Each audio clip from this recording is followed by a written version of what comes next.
أعوذ بالله من الشيطان الرجيم. بسم الله الرحمن الرحيم.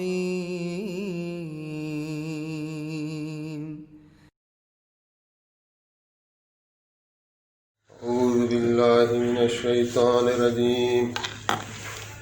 بسم الله الرحمن الرحيم.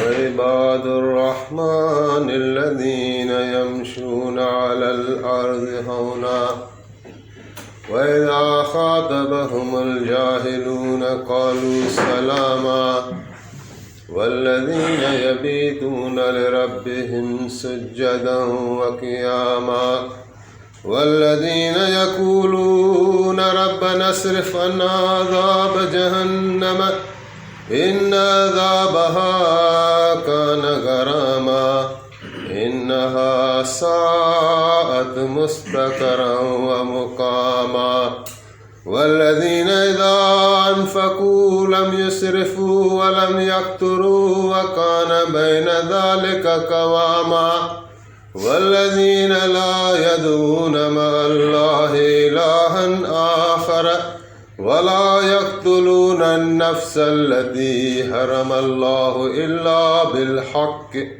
ولا يزنون ومن يفعل ذلك يلقى أثاما يضاعف له العذاب يوم القيامة ويخلد فيه مهانا. آمنت بالله صدق الله العلي العظيم وصدق رسوله النبي الكريم. رب اشرح لي صدري ويسر لي أمري واحلل عقدة من لساني يفقهوا قولي رب زدني علما وارزقني فهما. سورۃ فرقان میں سے آیات تلاوت کر رہے ہیں. صبح کا ٹائم ہوتا ہے تو قرآن پاک کی تلاوت کا موقع بھی ملتا ہے. جب تک کوئی ٹرینر ہمارے پاس آئے تو I take this as opportunity to participate in the recitation of Holy Quran and to attract the attention of people towards the message of God.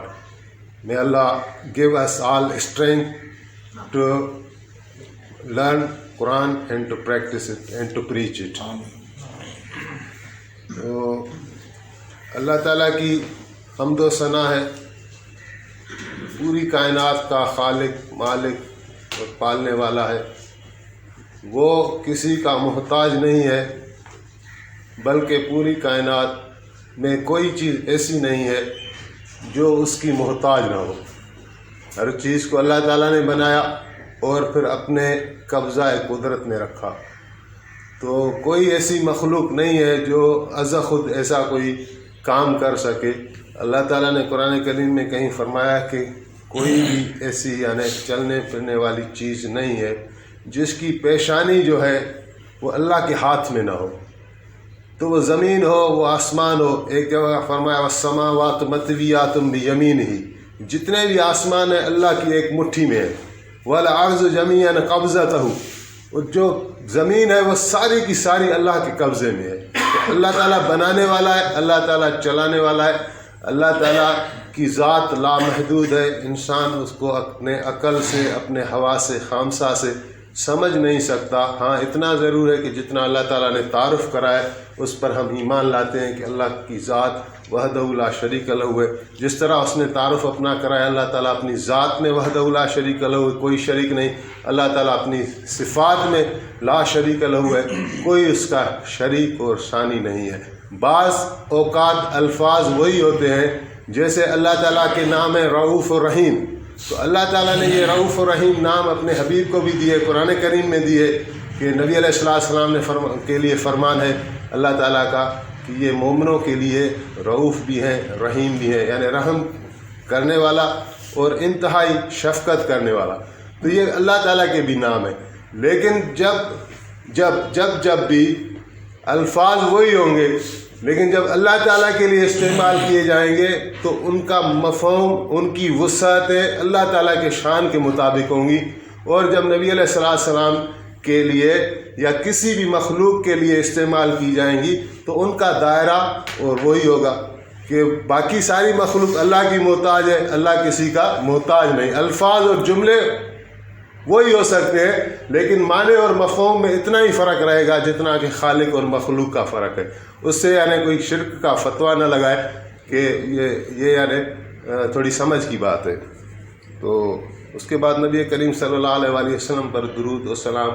ہمارے آقا ہیں، تمام نبیوں کے سردار ہیں. اور میں سیرت پاک کی کتاب پڑھ رہا تھا تو حضرت سلمان فارسی کا قصہ آ گیا میرے سامنے. تو وہ ایک فارس کے علاقے میں پیدا ہوئے تھے. اسفان ایک اس شہر کا نام تھا، اور اس کا باپ آگ کی پوجا کرتا تھا، آگ کے پجاری تھے. ابھی آپ تصور کریں جس بندے کی جہاں پیدائش ہوتی ہے عموماً وہ اپنے ماں باپ کا دین اختیار کر لیتا ہے اور اسی دین پر جا کے مر جاتا ہے. تو لیکن حضرت سلمان فارسی کو اللہ تعالیٰ نے ایک فطرت دی تھی، سلیم الفطرت. اور اللہ تعالیٰ کی جستجو کرنا، ہر انسان میں اللہ تعالیٰ نے ایک مادہ رکھا ہے، کسی کو کہیں زیادہ کسی کو کم، لیکن اس جو ہمارے اندر روح ہے اس کو ایک تڑپ رہتی ہے، ایک جستجو رہتی ہے کہ وہ اپنے خالق سے جا ملے، اس کو ڈھونڈے، اس کی رضاؤں کو ڈھونڈے. تو حضرت سلمان فارسی اپنا قصہ بتا رہے ہیں کہ میں تو مجوسی گھر میں پیدا ہوا، میرا باپ آگ کی پوجا کرتا تھا، میں بھی آگ کی پوجا کرتا تھا. پھر زمین پر کوئی کام تھا کاشتکاری کا تو میں آتا جاتا تھا. تو ایک دن میں واپس آ رہا تھا تو ایک کلیسا تھی عیسائیوں کی، وہاں وہ انجیل مقدس پڑھ رہے تھے. تو مجھے ان کی آواز نے تھوڑا اٹریکٹ کیا اور میں اندر جھانکنے لگا. انہوں نے مجھے بلا لیا، بٹھا لیا، اور جب مجھے سنایا تو مجھے انجیل بڑا پسند آیا اور میں نے اسی وقت یعنی نصرانیت اپنا لی، ان کا دین اپنا لیا. واپس گھر آ کے والد صاحب کو یہ بتا دیا تو وہ ناراض ہوئے اور صورتحال ایسی بنی کہ اس کو خوف ہوا کہ یہ کہیں نصرانی نہ بن جائے. تو اس نے مجھے جب جاتا تھا باہر تو زنجیر سے پکڑ کر کہیں مجھے یعنی لٹکا دیتا تھا یا زنجیر میرے پاؤں میں ڈال دیتا تھا کہ کہیں بھاگ نہ جائے. تو میری بڑا ان کے ساتھ صحبت رہی. تو میں نے ان کو کہا عیسائیوں کو کہ میرا باپ مجھے اس دین پر چلنے نہیں دے گا، مجھے آپ کسی اور شہر بھیج دیں. تو کہاں اصفہان اور کہاں شام، تو انہوں نے مجھے شام بھیج دیا. شام میں جب میں گیا تو وہاں ایک عیسائی راہب تھا، اس کا نام اسقف تھا، اور وہ اس کو لوگ سامان دیتے تھے، مال دیتے تھے، صدقے زکوٰۃ وغیرہ جو بھی ان کے زمانے میں تھا. تو وہ کیا کرتا تھا کہ لوگوں میں تقسیم کرنے کے بجائے اپنے مال بناتا رہتا تھا. اور حضرت سلمان فارسی تو اس کے ساتھ رہ رہے تھے.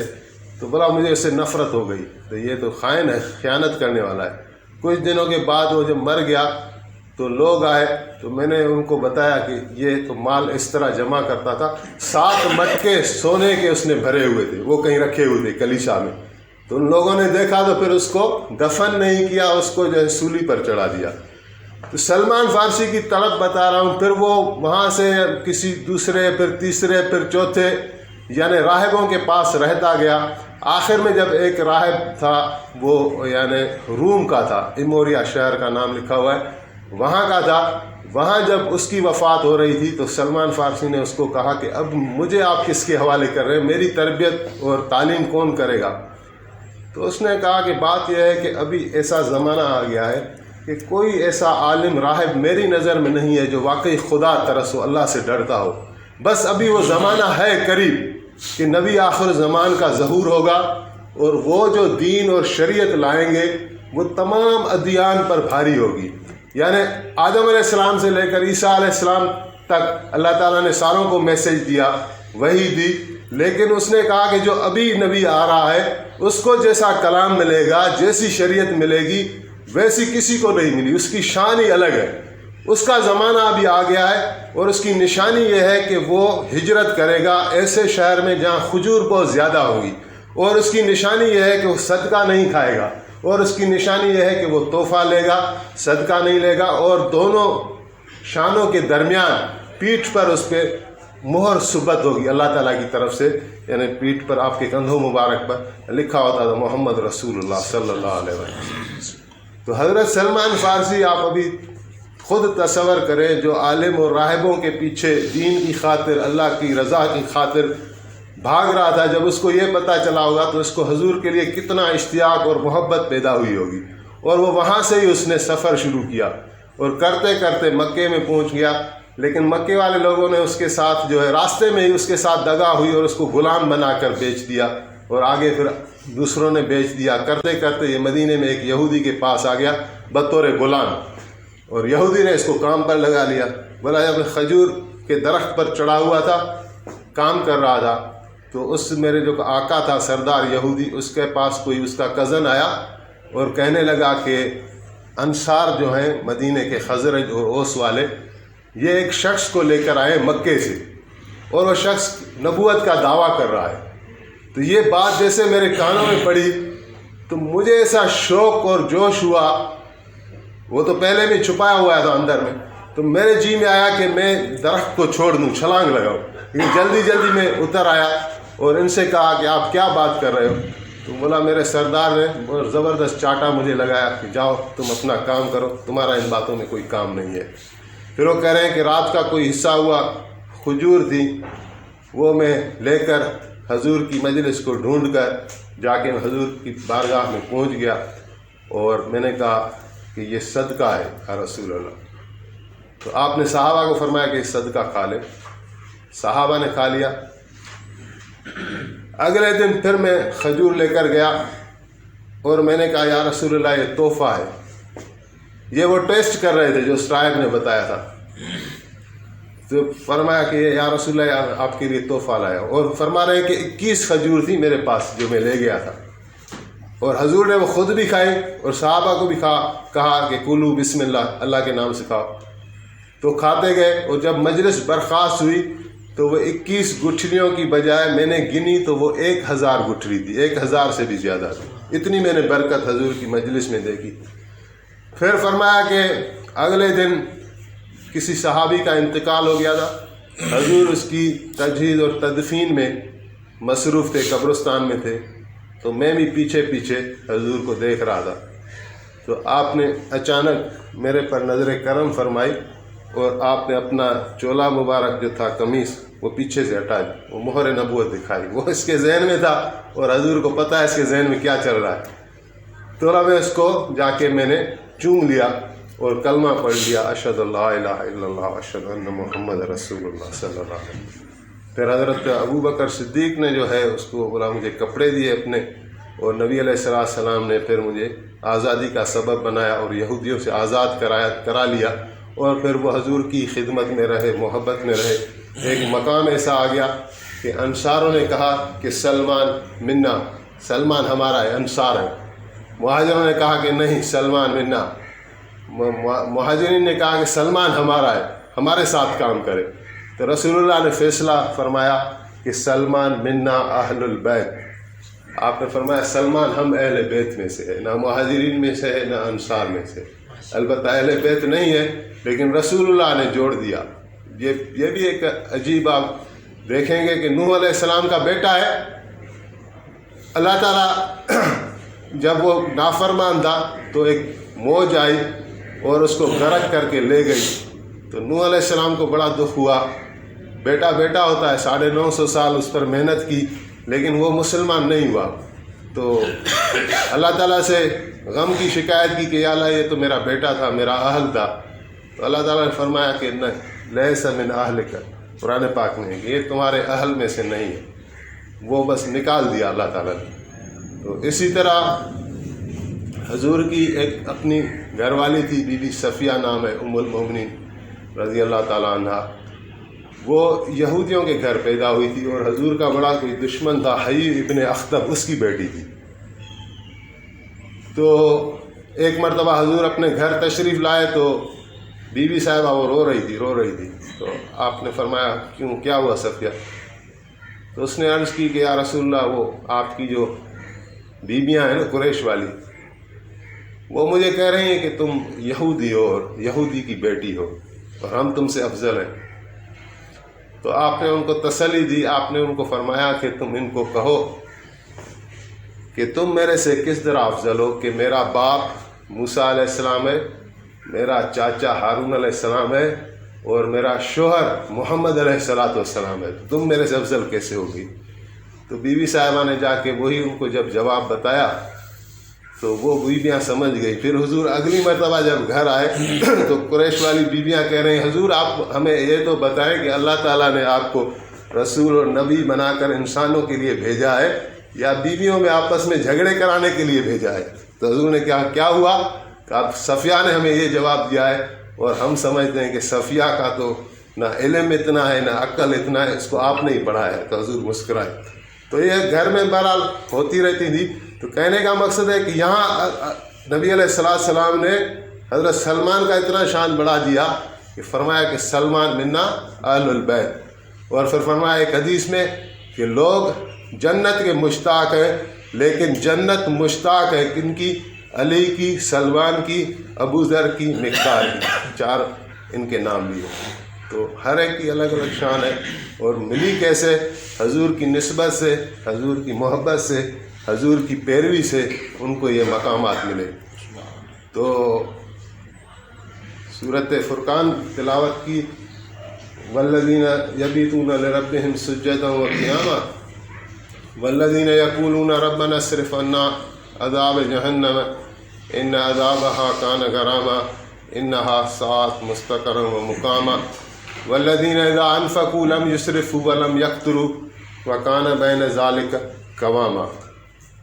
ابھی یہ آیت آ گئی. اس کا مطلب ہے کہ وہ جب خرچ کرتے ہیں، اللہ تعالیٰ فرما رہے ہیں کہ میرے بندے وہ ہے جب وہ خرچ کرتے ہیں تو نہ کنجوسی کرتے ہیں اور نہ اسراف کرتے ہیں، اس کے درمیان رہتے ہیں. ابھی کنجوسی تو ایسا مرض ہے کہ وہ اس کو بیان کرنے کی ضرورت نہیں ہے. ایک حدیث میں ہے کہ السخی حبیب اللہ ولو کان فاسقا والبخیل عدو للہ ولو کان عابدا. بخیل جو ہے، کنجوس جو ہے، وہ اللہ کا دشمن ہے اگرچہ عبادت گزار ہو، اور سخی جو ہے وہ اللہ کا دوست ہے اگرچہ گناہ گار ہو. سخاوت اللہ تعالیٰ کو پسند ہے، اور جو بخیلی ہے وہ اللہ تعالیٰ کو پسند نہیں. اور پھر فرمایا کہ اسراف بھی وہ نہیں کرتے. اسراف اور تبذیر میں فرق ہے. قرآن پاک میں ایک ٹرم آیا ہے کہ ان المبذرین کانوا من اخوان الشیاطین، کہ جو مبذرین ہیں وہ شیطان کے بھائی ہیں. اس کا مطلب ہے کہ وہ ایسا جب خرچ کرتے ہیں جو دکھانے کے لیے ہو. جس طرح آج اس معاشرے میں شادیوں پر خرچ ہو رہا ہے. ایک بزرگ بتا رہے تھے کہ ان کو کسی دوست نے بتایا، بولا میرے پاس 55 لاکھ تھے بینک اکاؤنٹ میں نے اپنی بیٹی کی شادی کی، ابھی حال یہ ہے کہ 5 لاکھ کا میں قرض دار ہو گیا ہوں. تو اتنا یعنی نہیں کرنا چاہیے. یہ ہماری تعلیمات نہیں ہے کہ 55 لاکھ بڑا پیسہ ہوتا ہے. ہم خالی یعنی شادی کا ہال بک کرایا 15-20 لاکھ یا 30 لاکھ ایک رات میں خرچ کر دیے، تو یہ اللہ پوچھے گا. اور اس کو اللہ تعالیٰ نے کہا کہ یہ شیطان کے بھائی ہیں. دوسرا یہاں جو آ رہا ہے لفظ اسراف آ رہا ہے. اسراف سے مراد یہ ہے کہ ضرورت سے زیادہ خرچ کر دینا. مجھے پتہ ہے کہ میں 2 روٹی میں میرا گزارا ہو جائے گا، لیکن میں 10 تام منگا لوں اور کھانا مجھے وہی ہے 8-9 تام بیکار ہو جائیں، ضائع ہو جائیں. تو یہ اسراف ہے. یہ بھی مومنین کی شان نہیں ہے. مومنین کی شان درمیانہ راستہ ہے. جو حضور علیہ السلام لے آئے وہ اعتدال کا راستہ ہے. حضور علیہ السلام کا بھی راستہ خود اعتدال کا ہے. آگے آیت آ رہی والذین لا یدعون مع اللہ الہا آخر. وہ ایسے ہیں جو اللہ کے سوا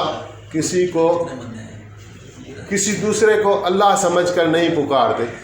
لا یدعون مع اللہ الہا آخر، کسی اور الہ کو نہیں پکارتے. والذین لا یدعون مع اللہ الہا آخر ولا یقتلون النفس التی حرم اللہ الا بالحق. اور نہ قتل کرتے ہیں کسی جان کو مگر یہ کہ حق کے ساتھ. ولا یزنون، اور نہ زنا کرتے ہیں. 811 کس کی گاڑی ہے؟ کس آپ کی گاڑی ہے؟ 811 کلٹس ہے شاید. آپ کی کون سی گاڑی؟ 811 کلٹس. 817 کلٹس ہے شاید، وہی ہو. پلیز وہ ہٹا دیں، دوسری جگہ لگا.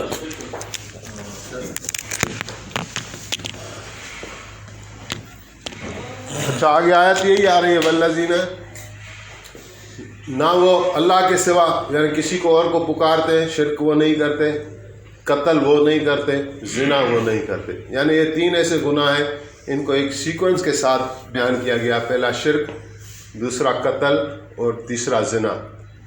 ظاہر ہے کہ گناہ انسان سے ہوتے ہیں، مسلمان سے بھی ہوتے ہیں، ایمان والوں سے بھی ہوتے ہیں، لیکن ایسے بڑے گناہ مومنین سے نہیں ہوتے. اول تو ہوتے نہیں ہیں، اور پھر انسان ہے اگر ہو بھی جائیں تو وہ پھر رونا دھونا اتنا شروع کر دیتے ہیں کہ جب تک اس کو معاف نہ کروا دے چین سے بیٹھتے نہیں ہیں.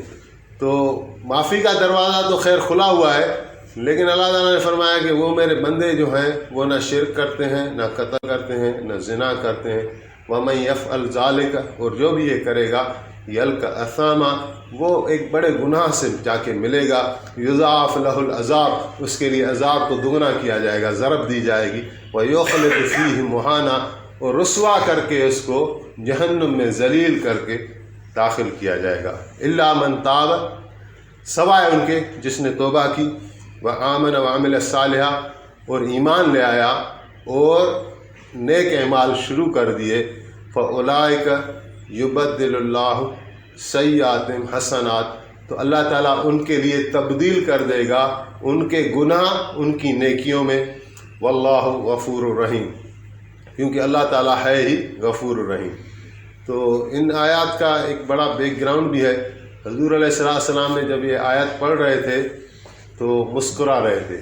یعنی اللہ تعالیٰ کی یہ عجیب رحمت ہے کہ جب کسی پر ایسی مہربانی ہوئی، جس نے توبہ کی، جس نے جو ایمان لایا اور جس نے نیک اعمال شروع کر دیے، تو پچھلی جو زندگی تھی، ابھی وہ 100 سال کی تھی، 50 سال کی تھی، انسانی تاریخ میں تو ہمیں ہزار سال کی عمریں بھی ملتی ہیں، جو بھی اس کی عمر تھی اور جو بھی اس کے گناہ تھے، تو اللہ تعالیٰ نہ صرف ان گناہوں کو معاف کر رہا ہے بلکہ فرما رہا ہے کہ یہ گناہ جو ہے پہلے جانے تھے برائی والے پلڑے میں، ابھی انہی کو تبدیل کر کے ان کو نیکی کی صورت دے کر وہ بھی رکھے جا رہے ہیں نیکی والے پلڑے میں. تو یہ ایک عجیب اللہ تعالیٰ کی رحمت کا معاملہ ہے. اور اس کے بیک گراؤنڈ یہ ہے کہ نبی کریم صلی اللہ علیہ وآلہ وسلم نے جب مکہ فتح کیا تو عام معافی دی. حالانکہ ان کے گناہ ایسے تھے، کرائم ایسے تھے، ان کی سازشیں حضور کے خلاف ایسی تھی. حضور کو شہید کرنے کا منصوبہ بنایا تھا. حضور کی بیٹی تھی بی بی زینب سلام اللہ علیہ، وہ جب مکے سے نکل رہی تھی تو ان کو تیر لگایا تھا. بعد میں جا کے مدینے میں اسی تیر کی وجہ سے وہ شہید ہو گئی. آپ کا چچا تھا حضرت حمزہ، اس کو شہید کیا گیا. آپ کا چچا زاد بھائی تھا عبیدہ بن حارث، بدر کی جنگ میں وہ شہید ہوئے. آپ کے ساتھیوں کو شہید کیا. یعنی جو ان سے بن پڑا انہوں نے حضور کے خلاف اپنی طاقت دکھائی اور پراسیکیوٹ کیا. لیکن آپ علیہ الصلوۃ والسلام نے ان کو ایک لمحے کے اندر معاف کر دیا. لیکن آپ نے فرمایا کہ 6 عورتیں نام لیے اور 11 مرد یہ ایسے ہیں، ان کے لیے معافی نہیں ہے. یہ جہاں بھی ہوں ان کو قتل کیا جائے. حتیٰ کہ بیت اللہ کے اگر خانہ کعبہ کے غلاف کے اندر یہ چھپے ہوئے ہوں تو وہاں بھی ان کا قتل جائز ہے.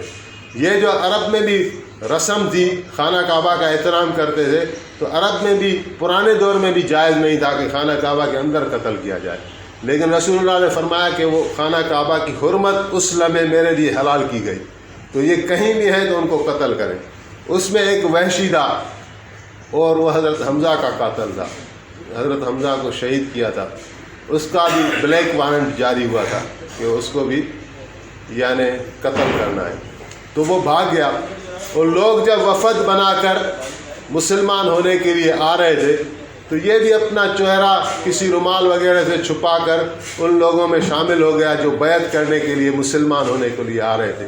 اور کرتے کرتے جب حضور کی مجلس میں پہنچ گیا اور بالکل سامنے آ گیا تو اس نے وہ پردہ اپنا ہٹایا. تو صحابہ نے پہچان لیا، تلواریں نکالی کہ وحشی. تو آپ نے فرمایا چھوڑ دو.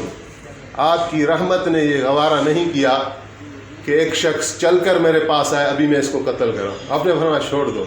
تو وہ سامنے بیٹھ گیا اور کہنے لگا یا رسول اللہ اگر میں کلمہ پڑھوں تو میرے لیے معافی ہے؟ تو رسول اللہ نے آیت پڑھی صلی اللہ علیہ وسلم ان اللہ لا یغفر ان یشرک بہ ویغفر ما دون ذلک لمن یشاء، کہ بے شک اللہ تعالیٰ شرک معاف نہیں کریں گے، اور شرک کے علاوہ جو کچھ ہوگا اللہ تعالیٰ معاف کرے گا لمن یشاء، جس کے لیے اللہ چاہے۔ تو وحشی کہنے لگا کہ اس میں تو یا رسول اللہ لمن یشاء لکھا ہوا ہے کہ جس کے لیے اللہ چاہے، بھی مجھے کیا پتہ میرے لیے اللہ تعالیٰ چاہے گا یا نہیں چاہے گا۔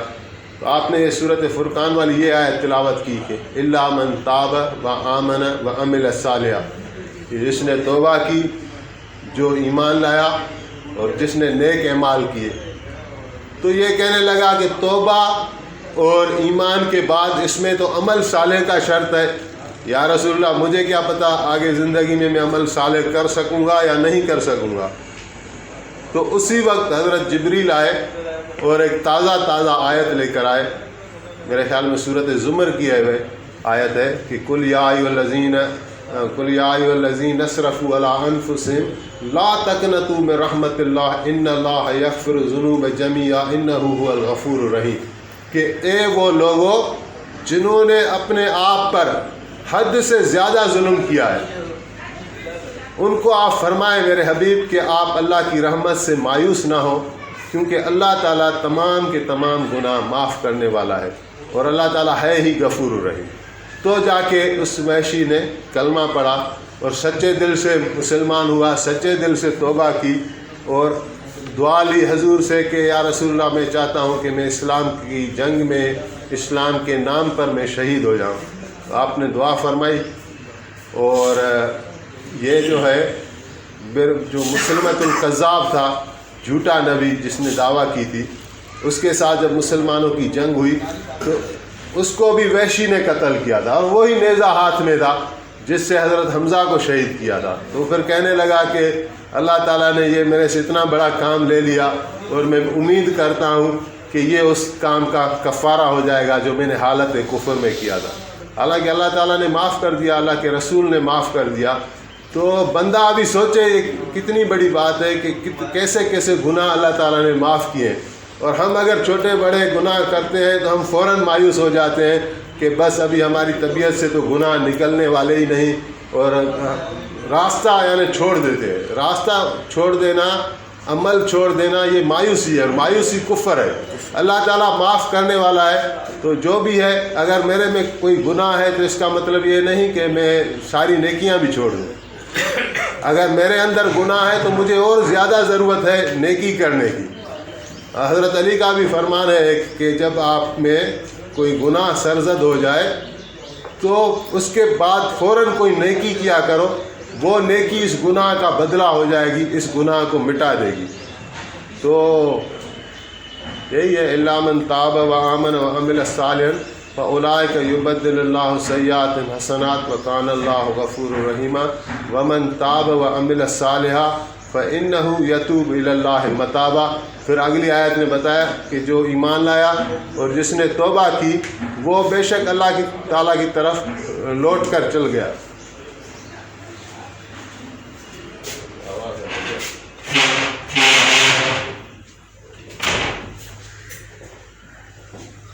آگے والذین لا یشہدون الزور واذا مروا باللغو مروا کراما، اللہ تعالیٰ نے فرمایا وہ میرے بندے ایسے ہیں کہ وہ لا یشہدون الزور کے دو معنی لکھے ہیں بزرگوں نے۔ زور جھوٹ کو کہتے ہیں کہ وہ جھوٹی جگہ حاضر نہیں ہوتے، شاہد نہیں ہوتے، یا جھوٹے گواہ نہیں بنتے۔ دونوں معنی جو ہے اپلیکیبل ہے۔ ایک معنی یہ دکھا رہا ہے کہ وہ جھوٹ والی جگہ پر خود حاضر نہیں ہوتے، اور ایک اس کی معنی یہ آ رہی ہے کہ وہ جھوٹی گواہی نہیں دیتے۔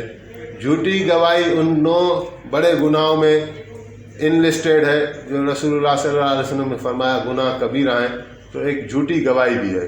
اور ہم بحیثیت پولیس آفیسر ہمارے یہ کافی امکانات ہوتے ہیں کہ لیکن جھوٹی گواہی دینا کہ اللہ تعالیٰ کو سخت ناپسند ہے، اللہ کے رسول کو سخت ناپسند ہے، اور جھوٹ بولنا، جھوٹوں پر تو اللہ تعالیٰ نے ویسے لعنت کی ہے قرآن کریم میں، کہ ایک حدیث میں ہے کہ بندہ قرآن پڑھتا ہے اور وہ قرآن اس پر لعنت بھیج رہا ہوتا ہے۔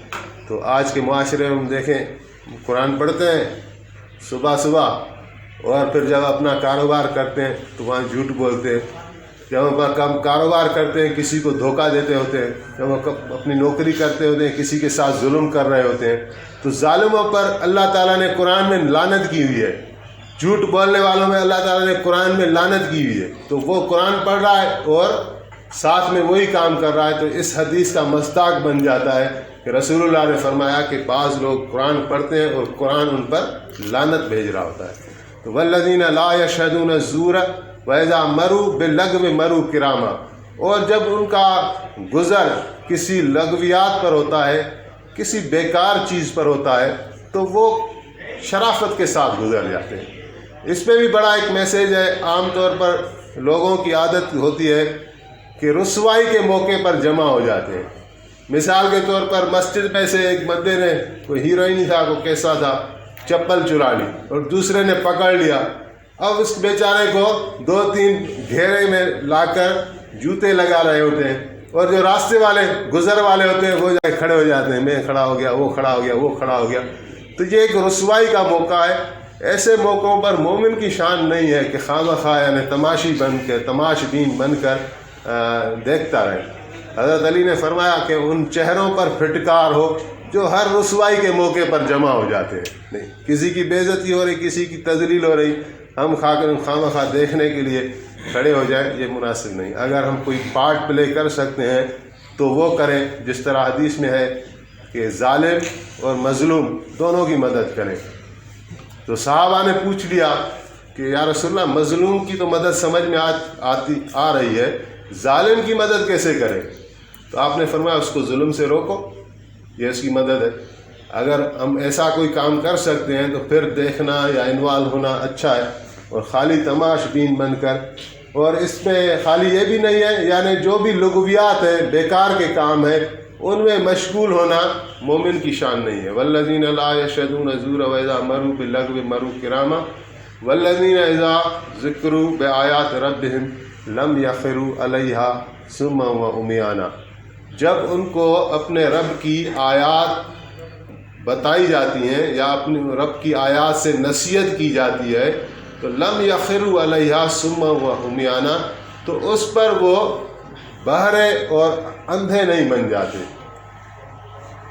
یعنی بصیرت کی راہ جب ان کو دکھائی جاتی ہے تو وہ جو ہے وہ اس کو دیکھنے کے لیے تیار ہوتے ہیں اور سننے کے لیے تیار ہوتے ہیں۔ دوسرا ٹائم قرآن پاک میں اس کا آیا ہے تو قالوا سمعنا واطعنا، کہ یعنی مومن کی کیا شان ہے جب کہتے ہیں کہ ہم نے سن لیا اور اطاعت کر لی، مان لیا۔ اور کافروں کا کیا حال ہے؟ سمعنا وعصینا، یعنی سنا تو صحیح ہے لیکن نافرمانی کا کریں گے اور کرتے رہیں گے۔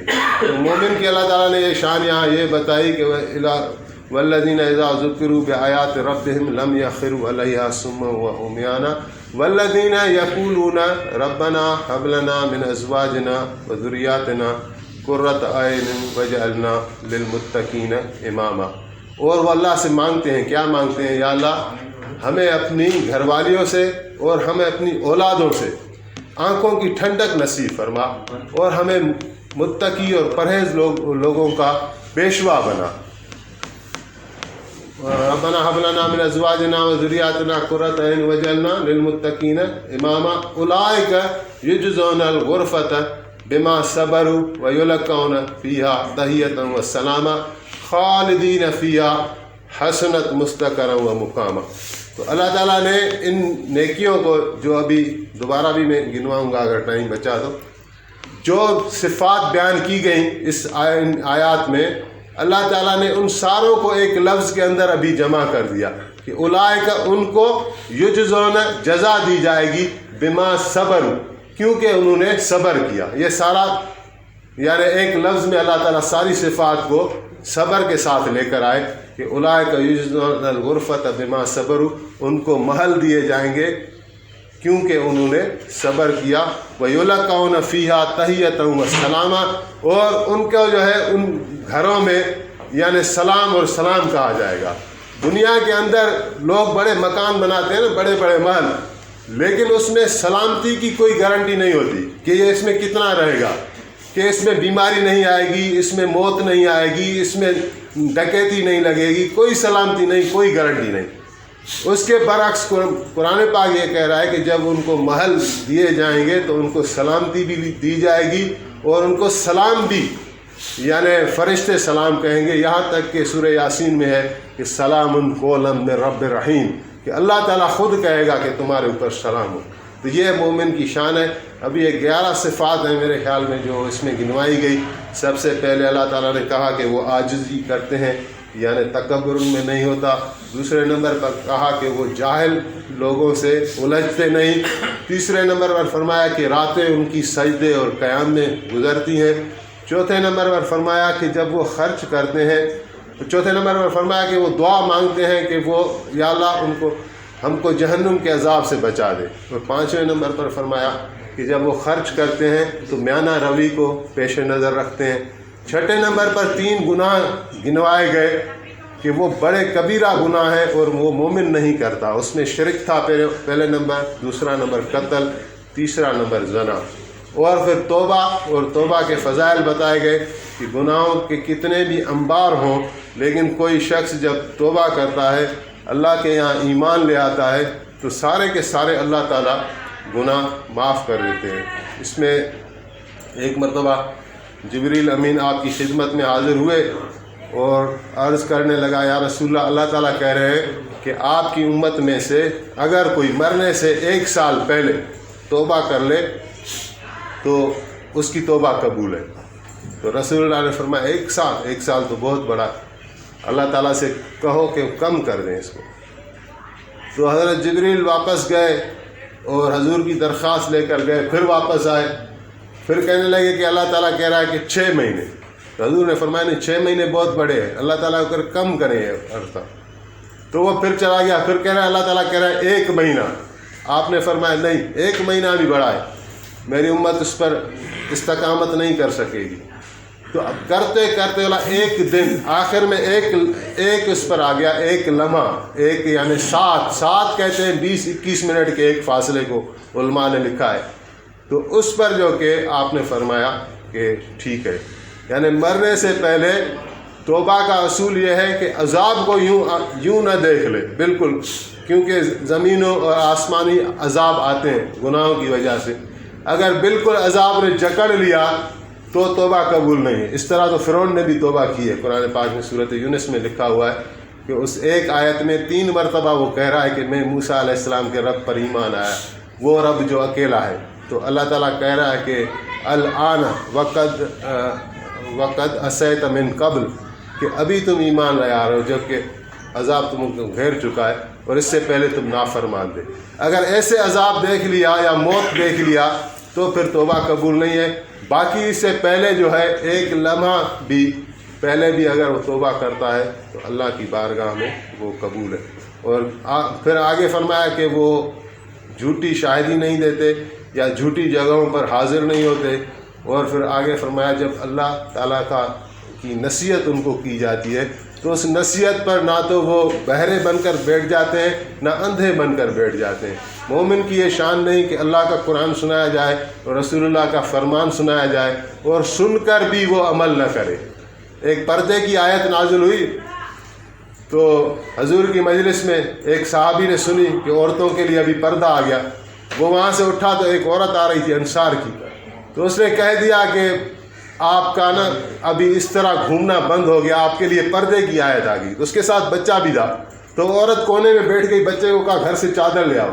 تو وہ صحابی کہنے لگا کہ نہیں آپ ابھی تو جہاں جا رہی ہیں آپ جائیں، لیکن آئندہ آپ خیال کریں۔ تو اس نے کہا کہ نہیں، بات یہ ہے کہ رسول اللہ صلی اللہ علیہ وسلم کا حکم میرے کانوں سے ٹکرا گیا ہے، ابھی میرے لیے جائز نہیں، ممکن نہیں کہ میں ایک قدم بھی حضور کی نافرمانی میں اٹھاؤں۔ تو مومن کی شان تو یہ ہونی چاہیے کہ جب سنا اللہ کا فرمان اور رسول اللہ کا فرمان صلی اللہ علیہ وآلہ وسلم تو اس کے عمل کرنے کے لیے کافی ہے۔ تو اس کے بعد پھر دعا کی طرف آیا قرآن کریم کہ وہ پھر دعا مانگتے ہیں کہ یا اللہ ربنا حب لنا من ازواجنا و ذریاتنا قرۃ اعین واجعلنا للمتقین اماما، کہ ہماری جو گھر والیاں ہیں، ہماری جو اولاد ہے، اس سے ہمیں آنکھوں کی ٹھنڈک عطا فرما اور ہمیں پیشوا بنا متقیوں کا۔ تو یہ دوڑ ہے جو ہونی چاہیے نیک اعمال کی طرف، اللہ کی طرف. پوری کی پوری توانائی جو ہے وہ دنیا کی طرف نہ ہو. دنیا گزرگاہ ہے، راستے کا سامان ہے، کسی کو ملا کسی کو نہیں ملا.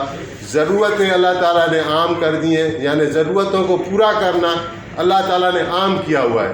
جیسے یہ زمین ہے یہ ہماری ضرورت ہے، ہم اس کے محتاج ہیں. ہم اس پر گھومتے ہیں پھرتے ہیں، مکان بناتے ہیں، راستے بنے ہوئے، یہ ہماری محتاج نہیں. ہوا ہے، آکسیجن، ہم اس کے محتاج ہیں. سورج ہے، ہم اس کے محتاج ہیں. اللہ تعالیٰ نے بڑی نعمتوں کو بالکل عام کیا ہوا ہے. پھر ہمارا جسم، ایک بزرگ نے لکھا کہ پوری دنیا تم گھوم کر آ جاؤ، ان 2 ہاتھوں سے زیادہ خدمت گزار تمہیں کوئی نہیں ملے گا.